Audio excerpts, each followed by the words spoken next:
তো গাইস আমরা আজকে চলে এসেছি, এখন রেস্টুরেন্টে খেতে এসেছি। ভিডিও করছিলাম অনেকক্ষণ ধরে, তো খিদে পেয়ে গেছে বলে এখন চলে এসেছি রেস্টুরেন্টে। এখনো আরো ভিডিও করা বাকি রয়েছে। তো গাইস, তো চলো এবার আমরা অর্ডার করে দিয়েছি, কি খাচ্ছি না খাচ্ছি সবটা তোমাদের সঙ্গে শেয়ার করব।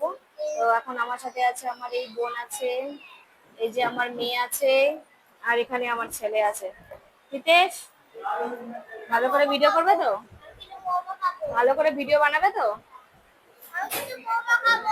ঠিক আছে, চলো গাইস, খাবার আছে, তারপর দেখা হচ্ছে আবার।